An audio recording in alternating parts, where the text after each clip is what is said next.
अगर आपको मेडिटेशन और हेल्थ की बातों को अच्छी रीति समझना है तो यूट्यूब चैनल है शिव शक्ति मेडिटेशन बीके कुसुम, फिर सब्सक्राइब करेंगे और जो लक्ष्मी नारायण का आइकॉन है उस पर टच करेंगे तो हमारी चैनल खुल जाएगी।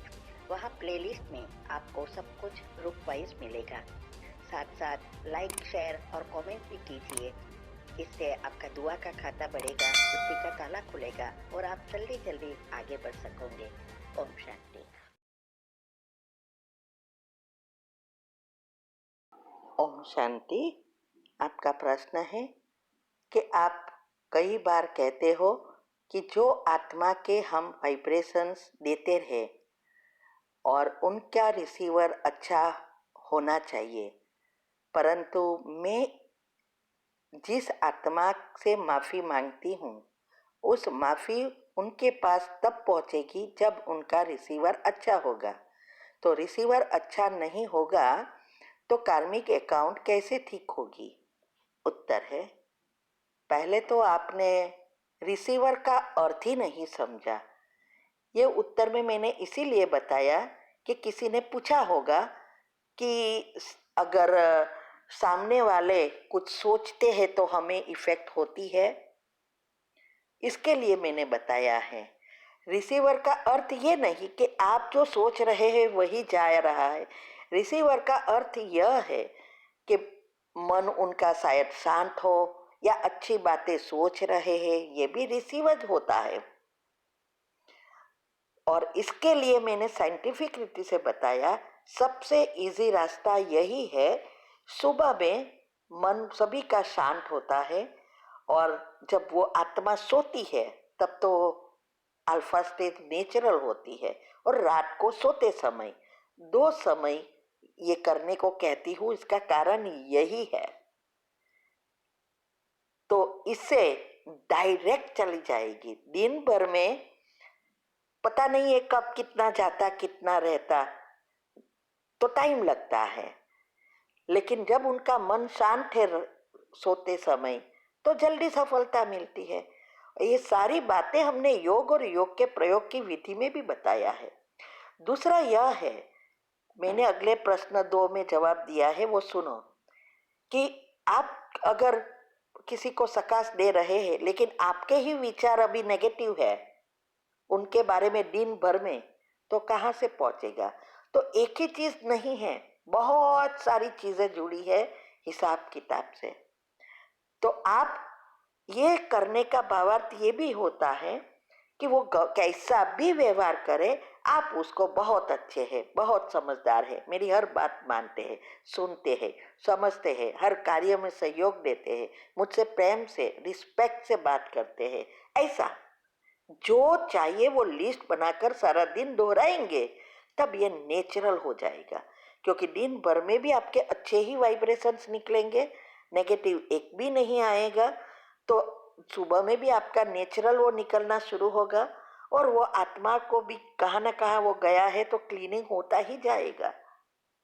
और आपकी जब पॉजिटिविटी बड़ी है तो ऑटोमेटिक आपकी वाइब्रेशंस की असर नेचुरल होती जाएगी। फिर रहा बात कर्म की, कितना पिछला निकाला हमने सोच सोच के, नेगेटिव पाप कर्म बढ़ाए हैं, कितना पीछे का था, ये सब इसमें आता है। और इस सब के लिए अवस्था और धैर्यता और विश्वास ये चाहिए। तो इसका मैंने अगले प्रश्नों में समझाया है कि कैसे ये सब आता है। ठीक है। ओम शांति। आपका प्रश्न है, योग में जब बैठती हूँ तो कुछ देर बाद पीठ में दर्द शुरू होता है, कभी कभी तो पैरों में भी शुरू हो जाता है, तो मैं योग से हट जाती हूँ, तो क्या करें? उत्तर है, देखो, कई बार हमारे योग में भी हिसाब किताब चुकतू होते हैं और कई बार हमारी ये बीमारी भी हो सकती है। हम भी पहले नीचे आलती पालती मारकर बैठ नहीं सकते थे और पीठ में दर्द तो हमेशा रहता था। जब से हमने ये सब शुरू किया तो अभी मैं लंबा समय बैठ सकती हूँ और पीठ दर्द भी खत्म हुआ है। तो जो हमने किया वो मैं बता रही हूँ। पहले तो हमने जो बेकिंग सोडा की बात की है और उसके साथ ये मेथी दाना पर रात को भिगो के सुबह में कैसे खाना है, इससे दर्द खत्म होएगा और एलोपैथी दवा दर्द की नहीं लेनी है, ये सब पहले वेबिनार में मैंने समझाया है हेल्थ के लिए, वो करो। दूसरा, खाना पीना सोना ये एक्यूरेट बनाओ, फ्रूट्स और कच्ची चीज़ें ज़्यादा खाओ, ये किया। बाद में आपको जो ये दर्द हो रहा है, पैर नहीं, योग नहीं लगता, ये नेगेटिव कंप्लीटली बंद होना चाहिए। आपको वही सोचना है जो आपको चाहिए और सकाश दो। हमारे भी पीठ में और पाँव में बीच में तो हम चल भी नहीं सकते थे, घुटनों में इतना दर्द होता है, पलाठी मार के बैठना तो पहले इम्पॉसिबल था। तो आपको इसके लिए क्या करना है, कभी भी ऐसी जगह पर नहीं बैठना है जिससे आपको अच्छी रीति बैठ ना सको। तो सोफा का या कुर्सी का आधार लो, कंफर्टेबल बैठो, नीचे ही नहीं बैठना है। और अगर आपका पाँव दर्द होता है तो अगर आल्टी पाल्टी माना पलाठी मारकर बैठते हैं, क्रॉस करते हैं, दर्द होता है, 1 सेकंड के लिए नीचे रखो फिर ऊपर ले लो। पहले तो हमारे पग ही झूठे हो जाते थे। तो ये सब हमने किया। ये करते करते योग टूटना नहीं चाहिए, क्योंकि योग हमारे मन से साथ, मन और बुद्धि का है। तो ये सब करते हुए भी मन बुद्धि एकाग्र रहे, ये ध्यान देना है। और फिर सकाश दो कि पवित्र रोज उसको दिन में 1 2 बार 3 बार जब भी आपको समय मिले वो सकाश दो और इस अंगों का आभार मानो, थैंक यू कहो।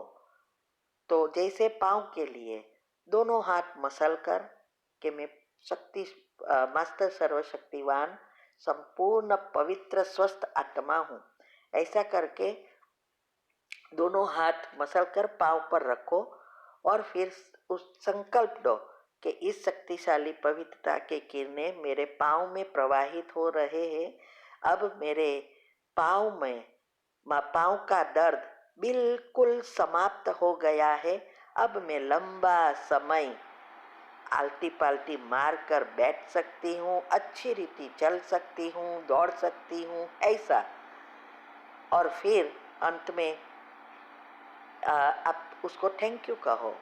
हर एक अंगों का थैंक यू करना शुरू कर दो, न्यूरॉन हेल्दी बना देंगे आपको कि हे मेरे पाँव, आप बहुत अच्छे हो, बहुत अच्छी रीति मेरा ध्यान रखते हो, सहयोग देते हैं और हमें कितना अच्छी रीति शक्तिशाली बनाया। ऐसे आपका बहुत बहुत धन्यवाद, शुक्रिया शुक्रिया शुक्रिया।